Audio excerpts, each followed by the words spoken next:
अपने है वो बड़ा है, इस प्रकार से विनाकृति बनाई है, ये बनाया पहाड़, ठीक है। अब ये पहाड़ है, जब ये पहाड़ है किसी पर्यावरणीय गतिविधि के द्वारा जलवायु को घटना होती है या फिर कोई पशु पक्षी है वो उनके जो खुर है उन खुरों के माध्यम से जब ये यहाँ से टूट जाता है, ज्यादा गर्मी पड़ी तो गर्मी के माध्यम से इसमें क्या दरारें आएगी, दरारों के माध्यम से टूट जाएगा। या फिर इसमें क्या है जो पेड़ पौधे हैं उन पेड़ पौधों की जड़ें हैं उन जड़ों के माध्यम से ये टूट जाता है। ये जो टूटने की जो घटना है, टूटने की घटना को क्या बोलते हैं, ठीक है। अब ये टूट करके यहाँ पर तो रह नहीं सकता, अब आगे बह करके जाएगा, अपनी जो जगह है वो छोड़ेगा। अब जगह किस माध्यम से छोड़ेगा, चाहे ये किसी बर्फ के माध्यम से छोड़े, चाहे ये जल के माध्यम से छोड़े, चाहे ये हवा के माध्यम से छोड़े, ये जो अपनी जगह छोड़ करके जाएगा इसको क्या बोलेंगे, अपवर्तन। अब ये तो है नहीं कि यहाँ से अपनी जगह छोड़ करके तैरता हुआ या फिर बहता हुआ या फिर उड़ता हुआ एक ही जगह पर रुकेगा, बहता हुआ तो रहेगा नहीं, किसी न किसी जगह पर इसको जाकर के रुकना पड़ेगा, तो रुकेगा, उस रुकने को क्या बोलेंगे, निक्षेपण, निक्षेपित होना या फिर उसको निक्षेपण बोलेंगे, जो अपनी जगह को छोड़ करके आगे कहीं पर जाकर के जो जमा हो जाएगा इसको क्या बोलेंगे, निक्षेपित होना या फिर निक्षेपण बोलेंगे, इसको क्या बोलेंगे,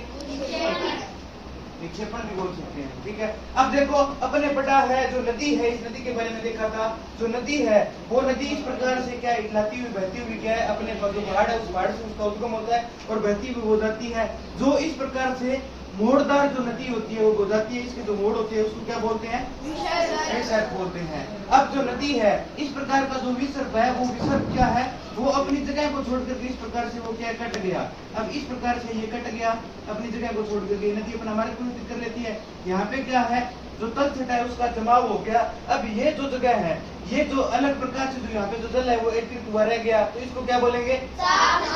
इसको बोलेंगे चाप झील या फिर इसको बोलेंगे। इसके अलावा अपनों ने अभी तक पढ़ा है जो नदी है इस प्रकार से बहती हुई जा रही है, पहाड़ पर से जो निकल के आएगी तो उसमें क्या है जो पानी है वो क्या है ज्यादा तेज गति से चलेगा, अंत में जो मैदानों में आ जाती है तो पीछे से जल का जो दबाव है वो नहीं होता। जल का जब दबाव नहीं होगा तो नदी के अंत में जाकर के धीरे हो जाएगी, और जिस प्रकार से जितनी वो धीरे होगी उसमें जो गाद होगा, कंकड़ पत्थर होंगे ऊपर से जो ये भाग के लेकर के आ रही है वो अंत में जाकर के इसको